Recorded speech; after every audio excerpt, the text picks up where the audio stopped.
You will. So welcome to this Labour Academy event on peace building in South Sudan. My name is Janet McCalman, and I'm, on behalf of us all, will first of all express our respect for the traditional owners of the various lands on which we are meeting from, and our respect for their elders past, present and emerging. Our speakers tonight, and they're going to be talking with each other, not between me and them, but between each other, are David Vincent, who is a peace builder, a dual South Sudanese Australian citizen, and currently he's deputy team leader of the Peacebuilding Opportunities Fund, which is a UK-funded program in South Sudan that's aiming to reduce violence and peace-building objectives.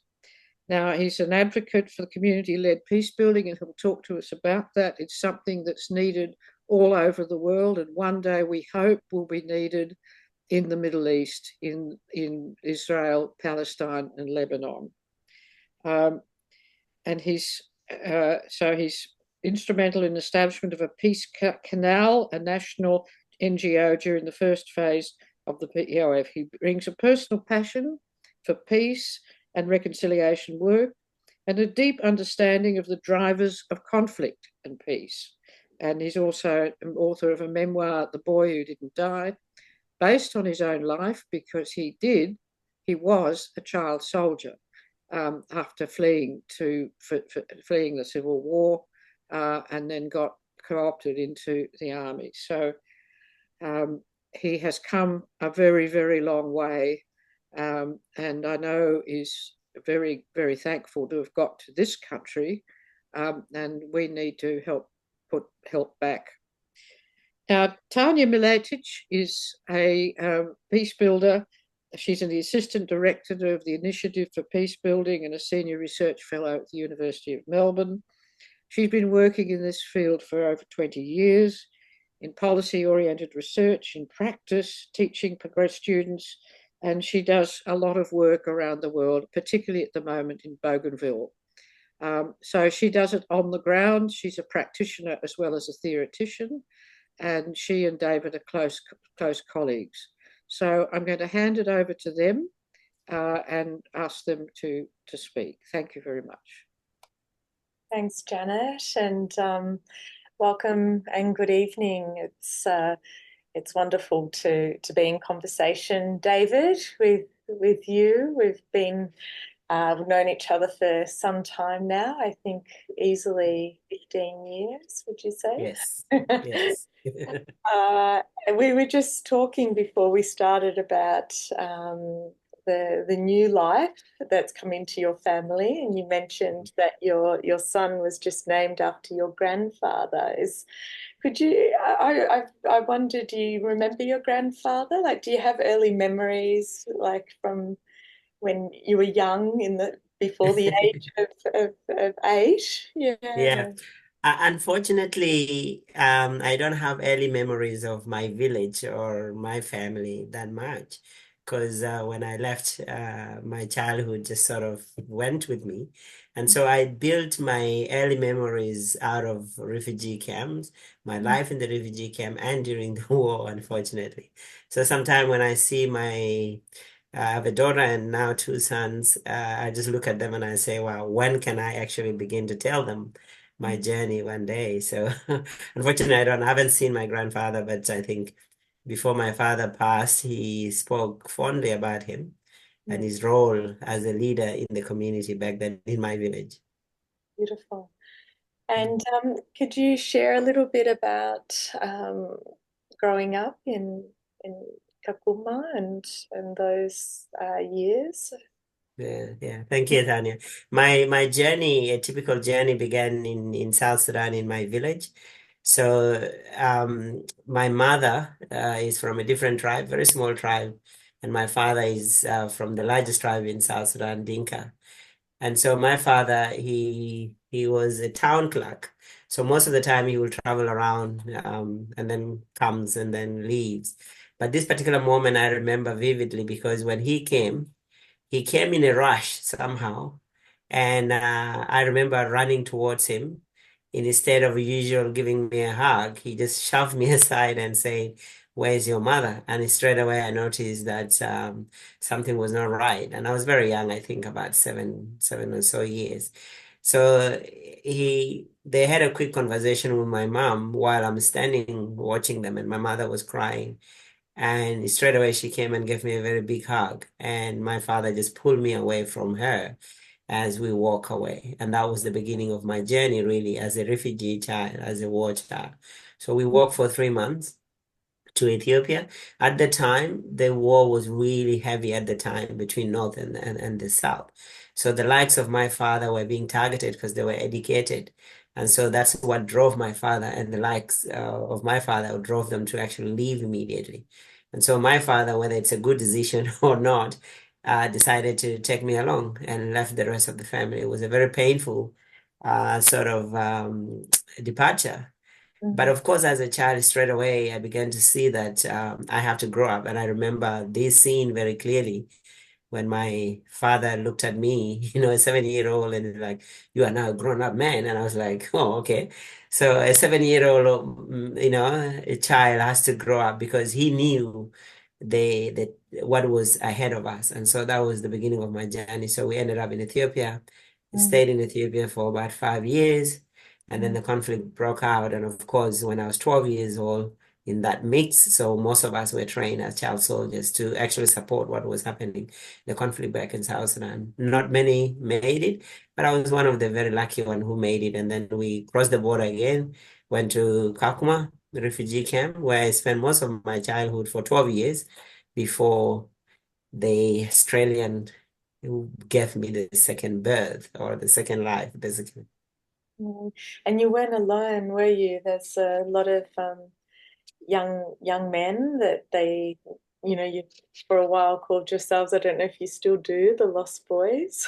Yes, yes. Well, we were branded in 2000, the famous name, the Lost Boys of Sudan. Basically, this unaccompanied minors, like there were thousands. And in 2000, that's when the resettlement process started. And so the majority were taken to America. So many of the boys, I think probably they say roughly over 4,000 went to America. Then Canada took some, Australia took some, and then New Zealand took some. So it was a program that under the humanitarian sort of support that went all around at the time. So that's how we ended up. And so a few of us ended up in Australia. Now we call Australia home.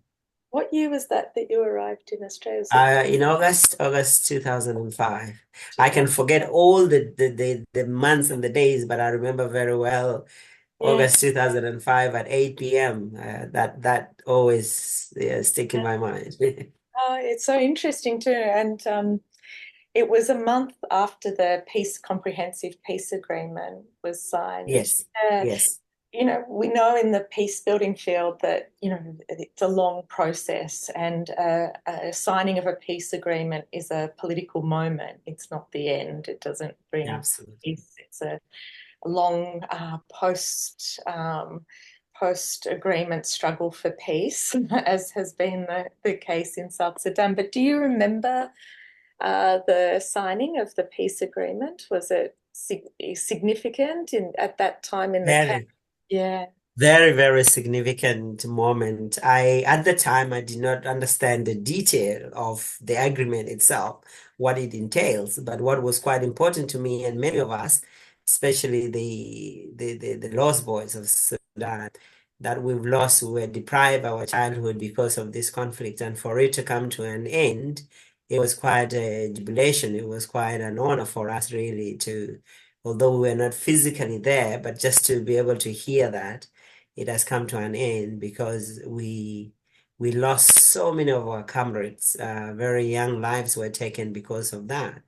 And so for us, we saw it as a reward. And inspired by it, we were singing, dancing. It was incredible, incredible.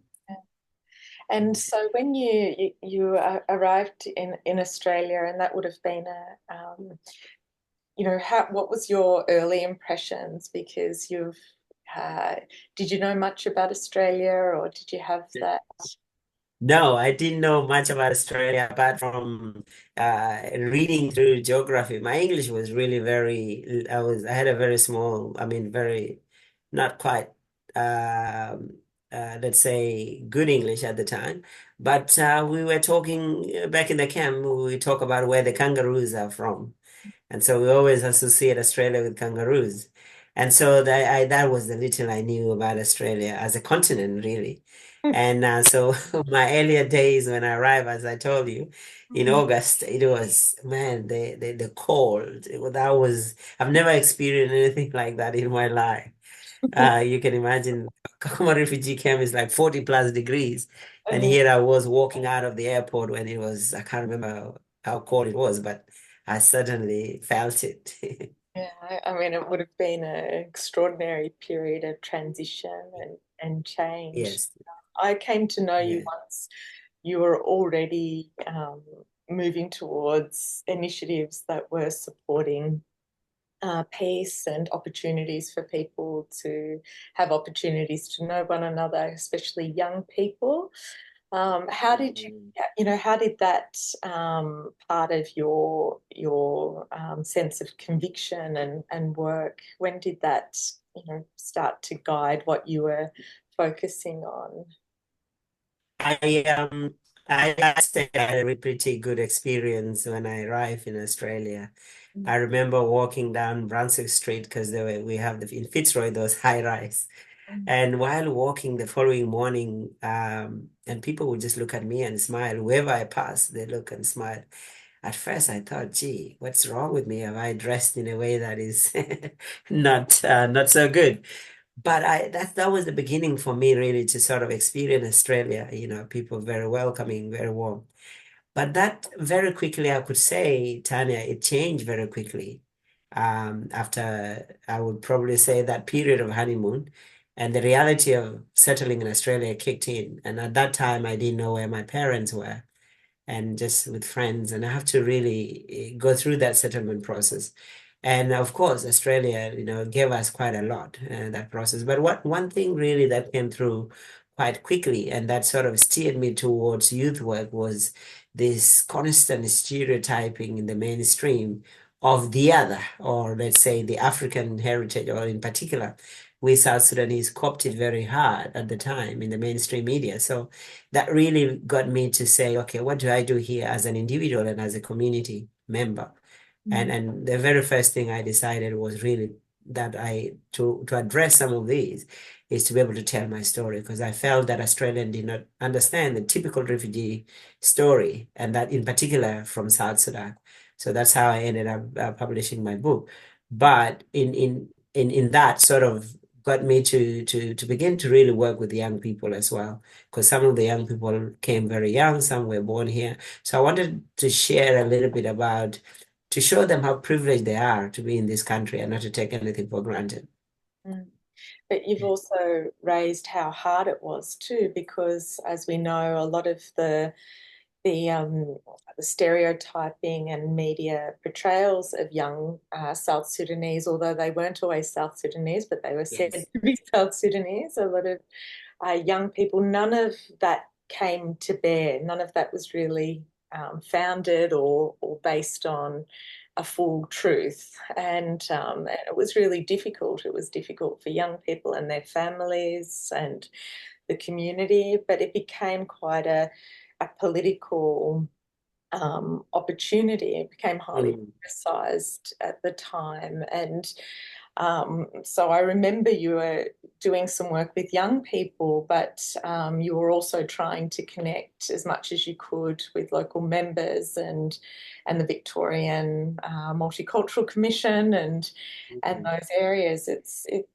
Did you find over the years, like, how did you go? How do you feel in terms of some of the whether there were missed opportunities from government, or because we know that some of these issues are still affecting young people in particular. Yeah. Hmm. No, the first thing I would say, Tanya, I think as a community, South Sudanese community, I would acknowledge that we do have some issues internally, especially on how we can manage how we manage our young people, the relationship between sons and daughters and fathers and mothers. Those relationships really impacted on us. And I would say some part of it was carried over as a trauma that came with us, various experiences that individually we came through. And I think we've arrived in a situation where a typical settlement process has been designed, but it wasn't co-designed with us, or let's say with refugees. Basically, people put up their hands, which I'm very grateful, but on how to help South Sudanese in particular, it wasn't well informed by some of the cultural or experiences to set up a process on how. And so very quickly as a community, we fall through the crack quite easy, and we were used as a scapegoat. And the most painful part was when the politician also sort of tried to create or it sort of amplify that narrative, the negative narrative. And that became really quite a shock to us as South Sudanese, really. And the few of community leaders who came out and made their statements and tried to work the community, I always say this, that I acknowledge we are troubled, we have some issues, but these are the typical issues in any family setting, whether it be the mainstream Australian or where. And I think we just needed a bit of a support to sort of kick that down the road. But I think for me, that sort of gave me an opportunity and gave me the voice to say, hang on, before you begin to put us in a certain box, do you really know who we are and what we've gone through? What are our experiences? And also took it as my responsibility as well to step forward. I was very privileged to meet people like you, Tania, that I've learned a lot from, that I would be able to transfer the same knowledge to my community. And that's why I work very hard with other communities. And that's what led, based on all those work, that I go to Malmesbury, for example, to spend 3 days of my, 3 days spent inside Malmesbury with the young people, telling them my journey, work with them, play soccer. So it became quite good. And I think for me, part of it being recognized at the time was that I was appointed as one of the Victoria Multicultural Commission, one of the commissioners, of the 9. And I think I enjoyed that work quite a lot because it actually gave me a platform to speak more, not only about the African or South Sudanese, but speak more on behalf of the migrants in Victoria. And it's particularly hard when you are connected to two places or more, and in the situation in South Sudan, there was this continuing periods of ongoing struggle and conflict, and so almost as soon as from the time I've known you, you've also moved between the important work in supporting communities here and some of those issues which are really understandable in the context of resettlement, but also understandable in the context of ongoing conflict and tensions back in South Sudan as well. Could you share a little bit about when you made the decision to continue the work that you were doing in Australia, but return and also start to have movement between peace building work here and in South Sudan? It's been a dream, and as young, someone would say we were brainwashed, but I think as young in the camp, in the military, there was part of us that were being groomed, not only just to fight the war, but we were also being groomed to eventually, for those who would survive, would build or rebuild the country where we were born. And so it's a promise that we made to us all, the Lost Boys, that one day we'll have to return and participate in the rebuilding of South Sudan. And for me, I took it personally because during the war and during the struggle in the refugee camps and everything, I used to recite a prayer that I used to say, God, if ever you give me an opportunity to go to a better place, I'll make sure no one else goes through what I've gone through. And so after years in Australia, once I arrived, I was able to be educated. Then I thought, gosh, I have to honor the prayer that had happened. So I got caught in between. So I used to work, save money, and then head back. And I started with very small things. I used to run every year Sports for Peace, bringing young people together and play with each other. Then I moved on and I built an orphanage center. And then slowly the calling just went on and on and on until I found my footing. And the last decision of me deciding to move 4 years ago was a very, very difficult decision. But part of me really, in terms of the peace building, I felt that I could play a role, especially at the grassroots peace building. And I made that decision. And until today, I question myself whether it's a right decision or not. But I think one good thing is that I can always come back. I can always, when I land at the airport, I deliberately chose not to use South Sudanese passport. I always carry the Australian passport. And I always identify myself as an Australian no matter what.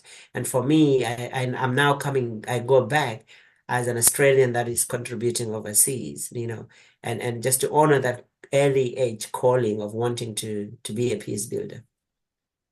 And peace building work refers to a lot of different types of approaches to longer term peace, trying to address drivers of conflict and inequity. It also refers to that longer term, trying to promote those sorts of relational, attitudinal changes that help towards people coming back together and social healing. But the work that you've been doing, it intersects with the social, the economic. You've done a lot of work, and the political as well. I mean, I think it would be interesting if you could say something about how this intersects in the conflict context in South Sudan, because a lot of people might think peace building work is soft work or just the relational, but in fact it's very challenging, difficult, Yes. long-term work. And could you help give us an imagination of what it looks like in what you're doing and what you hope to achieve? So it's a very good question, Tania. And I could say the struggle we have is so real in a sense because as a peace builder, so when our first approach in South Sudan was literally looking at building whatever we want to do, top, bottom approach. So we would engage with the leadership somehow, we're engaging with leadership. But then very quickly we saw that the leadership actually contribute to maintain the status quo. And so they are not so much leaning towards having a stable country, because a stable country means that their position will be questioned or that's their lifeline sort of life. So that very quickly became a reality for us. And so we swapped it around. So we turned everything upside down where we thought, okay, we went to the grassroots. And one thing that really scared the politicians is the fact that when the civilians, the population are educated, the civil education of to understand their rights. Once they understand their rights, then it sort of it affects them. It may or will affect them in the long run. And so the sum of our work that we are doing intersects quite clearly in the sense that what we are doing on the surface, you might see, we are stopping conflict between tribe X and tribe Y, but deeper is really to give people a standing, a courage to be able to speak for themselves, a freedom to express themselves underneath all that. But also then, of course, the politicians up at the top do not like that quite much, that you are giving these people a voice. And perhaps what has defined what we do really was a question from a young man who said, okay, David, all that you are doing is right. You want us to have peace. Yes. Now we have peace. So what do we eat? Can we eat peace? And that really gave us a sense to really rethink our approach, where traditionally you are looking at peace building as one stream and service delivery is another separate stream. They go parallel. But then we begin to reconnect that, and the approach that people use now, the triple nexus approach, where the peace building, humanitarian services, and development go hand in hand, and that really begin to address some of the core issues that we are working with. So that approach really is what we have stuck in, giving people alternative to livelihoods and be able to sustain that. Then also it means also peace. It's brilliant. I mean, it's such important work, David. Last week when we had all the community leaders and peace builders for the Australian South Sudan Peace Leadership Program, a lot of them were actually surprised to learn of peace building work successfully happening back home. Yeah.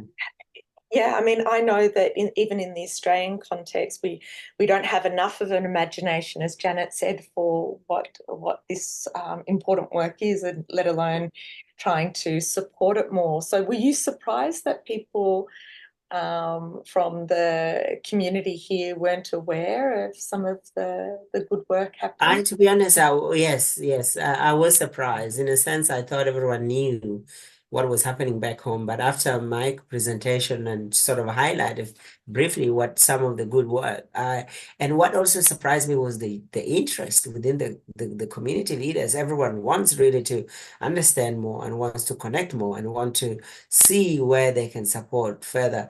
I was speaking to one of the participants today who called me and said, "Look, I know you are heading back. Please, let's keep in touch and let us know where can we support. You are doing such a good work." So for me, that interest is some of this is now, I'm going back now really very happy because I would be able to connect now the diaspora, the South Sudanese community here, and that. So I was really, taken back, but I think it has created an opportunity for us to really now provide the information that is missing most of the time. And is Australia missing this opportunity as well? You know, it's probably quite a few years now. I can't remember exactly, maybe 5 or 6.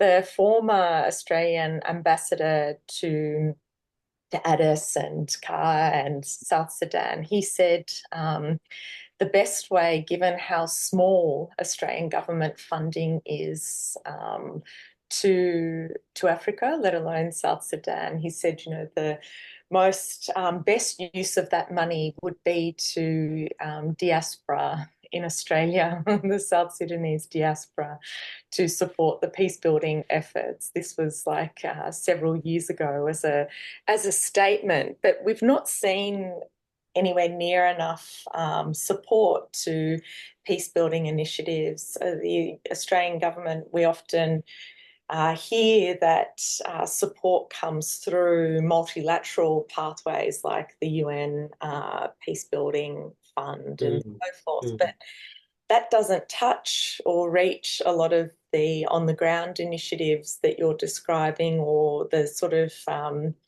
opportunity that constructive engagement from Australian, South Sudanese community leaders and peace builders could have. Like, what's your view on maybe opportunities that Australia is missing by not being more Yeah, thank you. Australia is missing in a big time, and I think some of the earlier work we've done years ago is really try to advocate or push Canberra to take a look at Africa.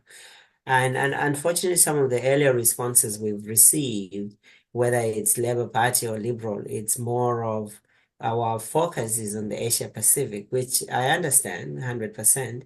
But one thing that is happening really which is a missed opportunity, is that Africa is on a trajectory.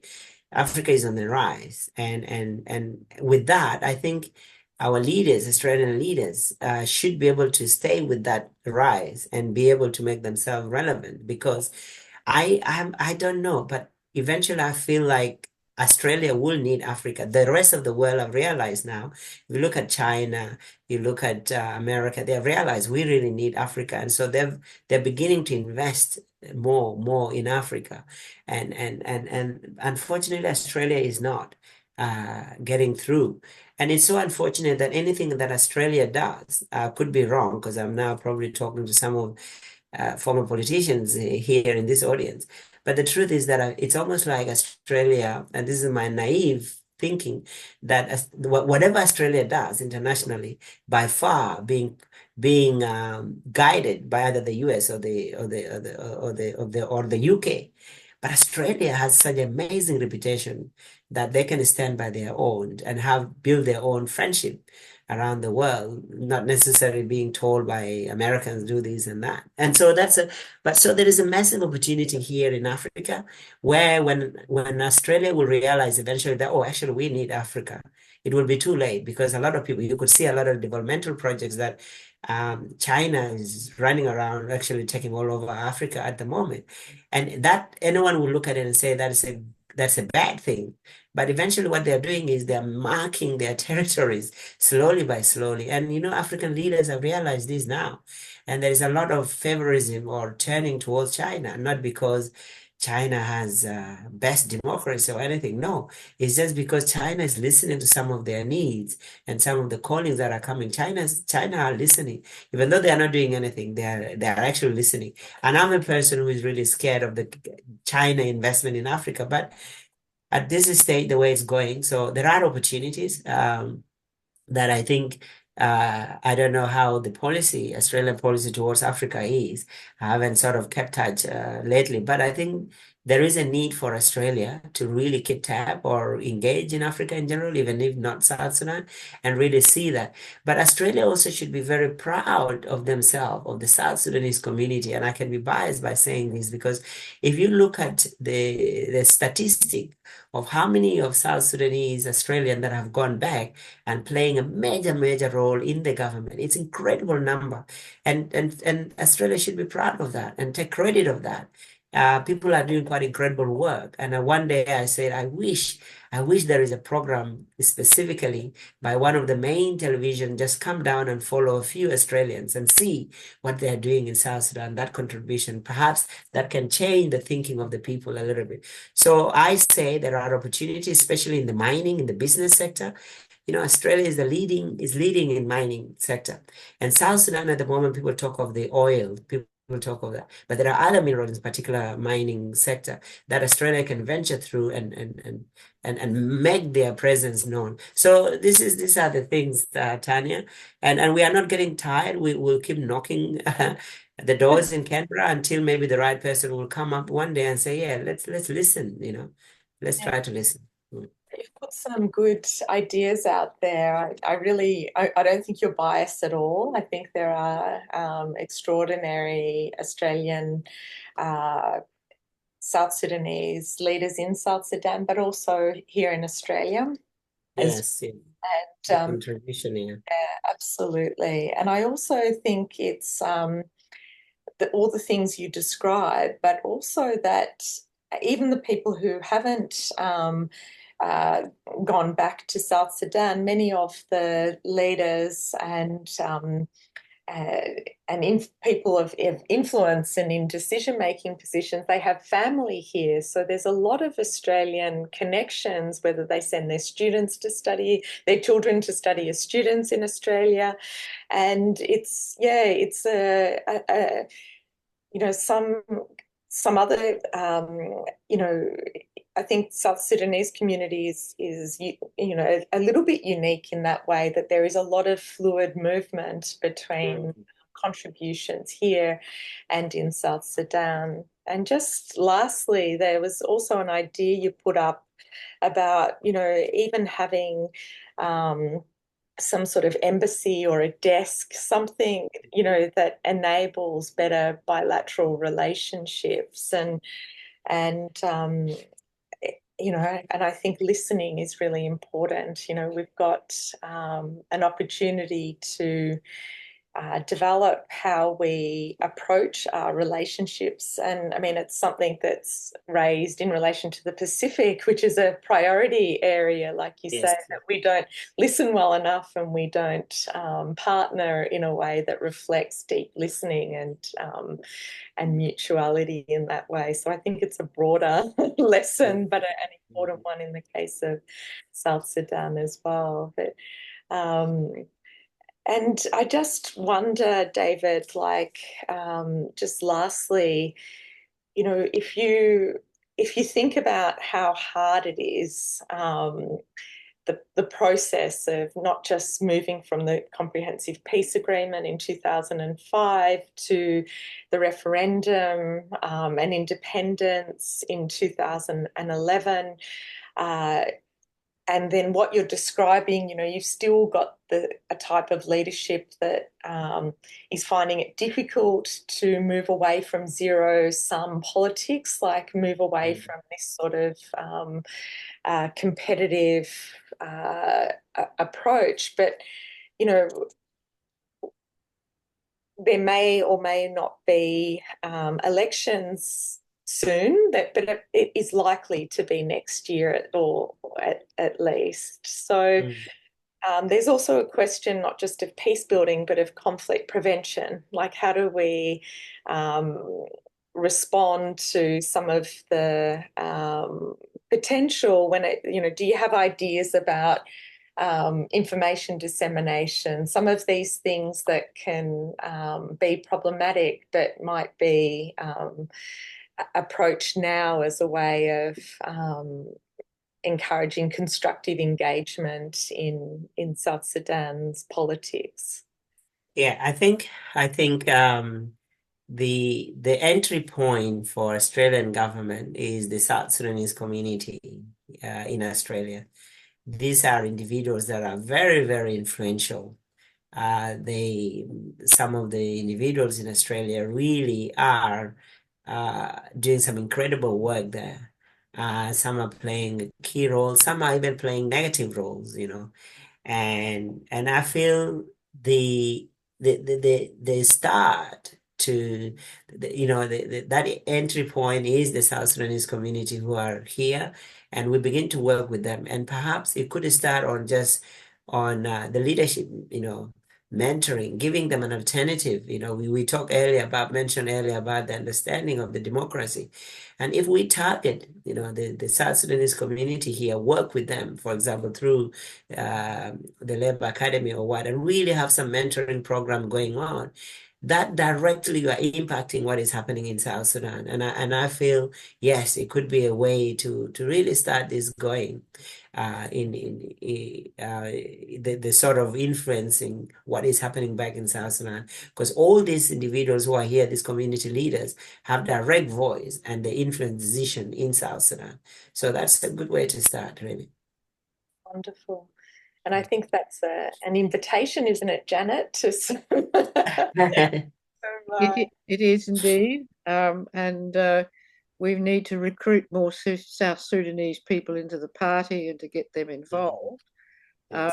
So that's work in progress. Have we got some questions from the audience? Take your time. Don't feel... give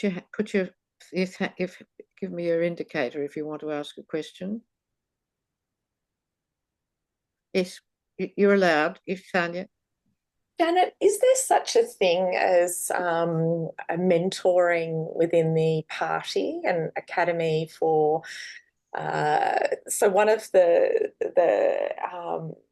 thoughts David had, and we've discussed, is like former people who have ran, or opportunities for mentoring, because a lot of the community leaders are also involved in politics, and it'd be a good way to forge some connections that might be. I'm just wondering if there's not formally. In 2019, before the pandemic, the Labour Academy had its first activity in Victoria, was a Labour Diversity Fellowship, in which people from communities that were CALD communities that were underrepresented in the party. I mean, we had a certain degree of diversity, but it was concentrated on certain older immigrant groups and not captured the newer ones. So we had 12 wonderful, inspiring young people. There were Somalians, there were Indians, there were Chinese, there were Afghan, and the Persian, and I think that's all, and Vietnamese, that's right. And their communities raised a bit of money because it involved taking them to Canberra and so on. But we had a program that went for a year and had seminars, and that's how I got involved in the Labour Academy, because I did some of the seminars and John Langmore did one. Now, we'd love to do that again, but we need the party to help us. And in the meantime, the young CALD members have got organised and have set up their own multicultural labour network, and they want to do a Labour Academy fellowship or do a fellowship. So we've got a little bit of a turf war going on at this stage. It'd be very nice if we could collaborate, but I think, of course, this is what we should be doing. The mentoring goes on in the party, but it's informal. We've, a number of people in my own branch, and we do things together and talk a lot together. So we've got to be doing this, and we should be doing it with people generally, but particularly the young CALD communities. Now, those young people, some of them have gone on to do great things, and one has been the mayor of Hume twice, as Joseph Harweel, and he was mayor during the pandemic and did a heroic leadership in the city of Hume, and so people have continued, but it's going to be a struggle. And the difficulty in the party is that people get into this and they think they're going to get in the pipeline for getting pre-selection, whereas in fact what I think we need to be doing far more is focusing on building communities and building the party at a community level, because the party that's just made up of leaders, and I can see David's nodding his head, is a party that dies. So if we want democracy to survive in this country, and I think it's not in very good shape, we need people in the community to talk more about politics and to do so with good information and knowing what they're talking about. So that's my mission, which is really what I think the Labour Academy is for, to try and build branch life. We're getting some support, but I think that we need more people to buy into this challenge, because if we're going to build a better politics, we have to start at the grassroots. Too much politics is run by people who have gone to a good university and done a double degree and have been in Young Labour or the Young Liberals or the Young Greens, and they've got in a pipeline, and then they get a job in a politician's office, and then they start hoping for pre-selection. That doesn't produce good politics. That's terrible politics. And so we want people to be involved, and if a party's going to work, it's got to have people in the party who argue with each other, who discuss things. That's what a party's meant to do. Let's not sit there and nod their heads and say yes, and we'll go and how to votes, and here's another $5. That's not politics. So for my little speech stump, that's, I need some help. I need more people to put time in, and that's difficult because all the young people are working and the older people are all going overseas all the time, it seems. That's just because I'm sour because I can't do that. But one of our issues is that a lot of people in the suburbs don't get home till 7:30 at night in the outer suburbs. People travel so far, they haven't got time. Anyway, I'll shut up. Aston, if you've got something to say. Thanks, Janet. Just building a little bit on what you're talking about there. How do you think we can go about building some diversity in the rank and file membership of the party? Not only with first and second generation migrants, but also with anyone under the age of 50. Oh gosh, radical! Yeah, go on. I'm used to attending Labor Party meetings and being one of the only people in the room under retirement age. Yes. and it's quite common. Yeah, so I think just part of the discussion, apart from just targeting young labour at universities and through unions, what are some of the other pathways that we can look at? Getting the migrant community involved in the Labor Party. Well, anyone got any thoughts, ideas? Tania, have you got any ideas? You've been a member a long time. I can't hear you. Well, I mean, I do believe that opportunities for, I mean, I think even Janish, like the Labour Academy is probably a good opportunity. Like if, you know, even providing spaces where people could do good politics, as you call it, discuss difficult issues, bring in different perspectives, maybe have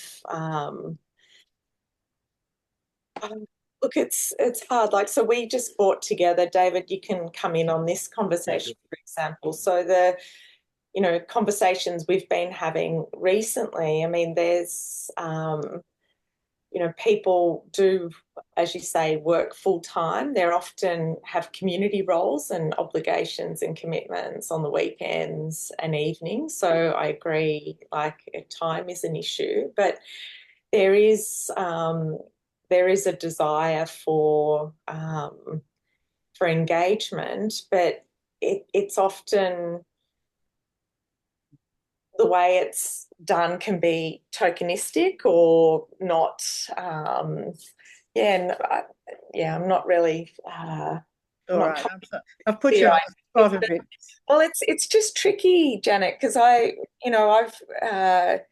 I've tried a couple of different things myself, but I find I don't want to, you know, sometimes, I mean, like I said, I like what you're doing because I do think it's good to have different types of conversations, different types of opportunities.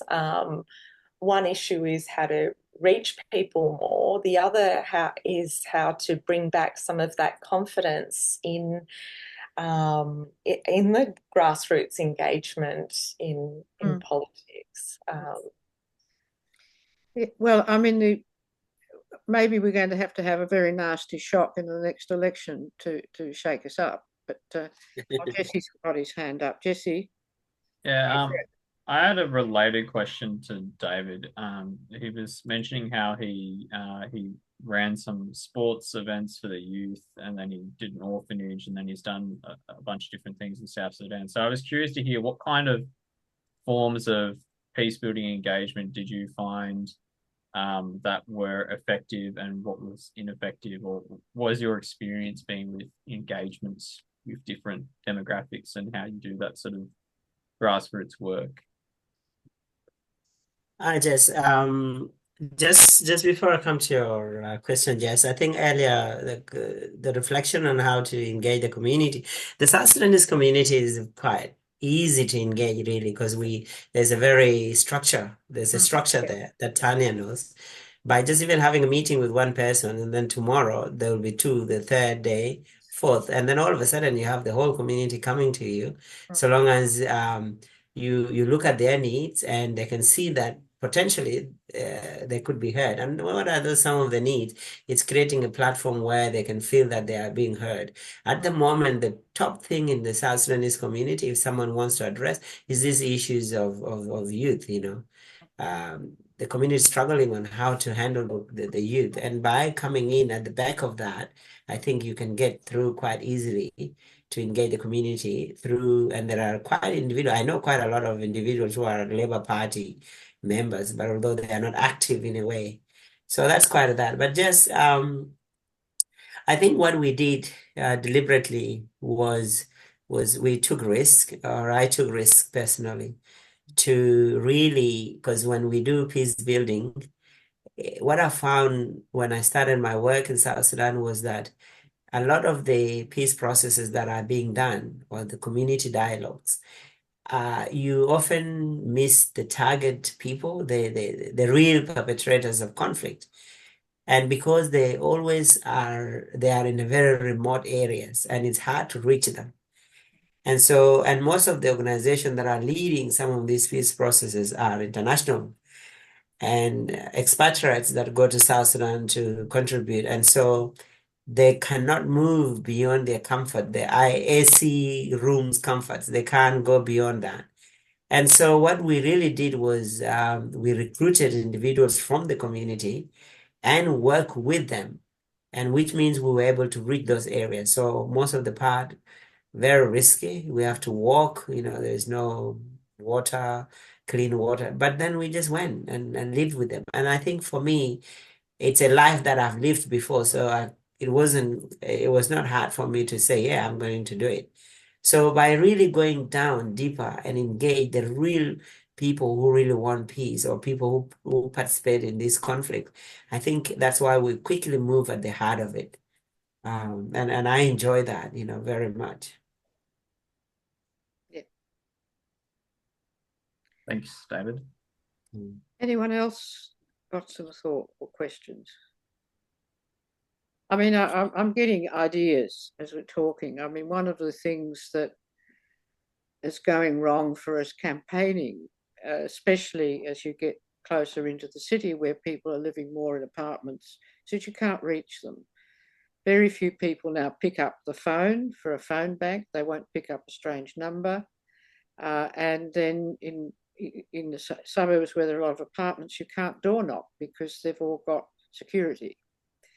I think we've got to go back to the past and get out on the street. We actually need to have little Labor vans which drive around and stop, and people can come and have a cup of tea or a cup of coffee and come and complain. They're listening vans, listening posts. And we've got to go out there and reach people. I put this idea to my branches and some people get it, but, they think, oh, no. They want to do the phone banking and they have a great time doing phone banking and they get lots of pizzas and so on. But I don't know that it has any effect because the only people you talk to are people who are going to vote Labor anyway. We've got to get people coming to us and complaining. And I'm sure that it must be actually the same everywhere in the world, that people want to be heard. You've made me think of a colleague of mine from Nepal and Manoj Kumar, who's a very senior person in Nepal police. And as you would know, a lot of post-war context, but, the authorities have a lot of work to do to regain the trust and understanding of the community. So as in his role, he created a massive team and it trained them all on listening, but they got a tea van and they had inside the van all the things to make and provide tea, and they would stop somewhere in the community, set themselves up and have tea with the community, and they would that's right. and listen to those very local community needs as a way of learning, of course, but also renegotiating relationships in the community. So not a bad idea at all. But I mean, we've got to find ways if we can, because we can do things, David, on Labor Academy using Google Translate, and we can have translations. And I think the Labor Party should be encouraging CALD communities to hold meetings in their own languages because people are more relaxed and confident discussing ideas in their own language first. And we've just got to become multilingual. That's a starter. I remember in our branch, senior men who have had senior positions have been refugees and leaders, have been freedom fighters, and they come and talk in the Labor Party and they have been forced to talk like children because they haven't got the words. Because part of, as you will remember, I mean, it's learning all the words you've got to have to be able to participate. That's if we can help that going. So that's what we've got to do. But if we can make a start, should I start, David, with Julian Hill and the member out there for Bruce? Would Bruce be a good place to start? Absolutely. Yeah. Yeah. Like I said, it takes a few individuals, and very quickly the word can go around. But the other thing I just want to add is that I've, you know, I find it in Australia, people, when you talk about party as an identity, it's more like in a secrecy. People don't want to. Oh, I yeah. don't want but that's not how we do it in Africa. It's like you gotta go as a proud member of whatever it is out there. Yeah. But here, I don't want like all my friends to know that I'm voting Labour. So we need to go back to that tradition where people come out very proudly and say, I'm a member of such and such, and I assigned to this because of these values. And I think that will translate really quite well with the African communities, really. And Tania and I, Janet, we could have another session, a conversation with you to come up with ideas. We play around that and see how we go. We test it. We do that at Christmas. Yeah, definitely. I'll make some inquiries. I've got one contact in Bruce who could make a start, and I've got contacts obviously with the Somali community in the city. And you met Rube the other day, last week, Rube from Ethiopia. And he wants to become very active. But he's not on the call tonight because his grandmother has just died, so he's had to go home. But Rube, I think, has got great potential as a leader because he's a good listener. He's a very good listener and a sensitive listener, and that's the first thing. He doesn't want to organise and run people. But we certainly could have a South Sudanese group on the Labour Academy, or have a South Sudanese Labour Academy. I just need some people. We'll help with the technical side, but we need some people to do it. So when you come back, we'll do a bit of a plan. Okay, sure. Lovely. Thank you. You must be very wonderful. tired. Thank you. You get missing a lot of sleep with the baby? I know I'm all right. Yes. I'm not a good sleep. I don't sleep really well. So I can't put it on the baby. It's just part of me. Yeah. Well, look, thank you very much, both of you. It's very much appreciate you giving us your time. I'm very sorry that we couldn't have a better audience, but I've stuffed up a bit in the IT. I think I'm getting dementia, so I make all these mistakes. It's also that I'm a genuine, real, absent-minded professor. They do exist, and I'm one of them. So, no, this is a great audience. Small is good. It is nice. So this is good. And I'm very thankful to you all for coming. And I know Jessie well. I'm going to chase you, Aston. Is that all right? Yeah. Yeah. Yep. Yep. Is that good? Okay. Connor, I don't know who you are and where you are, but if you want to be in touch, let me know. Yes, coming online. Connor. Hello. No, Connor. I'm in Adelaide. Oh, that's no use whatsoever. No, it is use. Thanks for coming on. You know there's a Labour Academy in Adelaide? No, I kind of just get the emails every now and again from you guys and join in on this stuff because I find it very interesting. Yeah, no, the Michael Cowling runs one in Adelaide. He does it differently from this, but he's got started before we did. But it's great to have people from far away, from interstate. So thank you for coming on and for your support.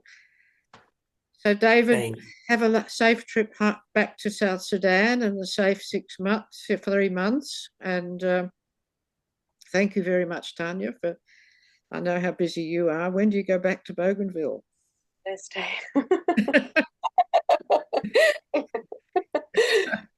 So I don't know. A colleague at Martha McIntyre is an anthropologist who's been working in New Guinea for 50 years. I said to her once, how many times have you had malaria? And she said it was about 30. So I hope that's never happened to you. Yeah, I've got it so many times, so now Yeah, it's you've just got it. Yeah. it's normal now. Well, I know, but it did keep the white people out for longer. Yes, absolutely. So, all right, Thank everyone. you. Thank you very much, and God bless. Thank you. Bye-bye. Bye. Good night.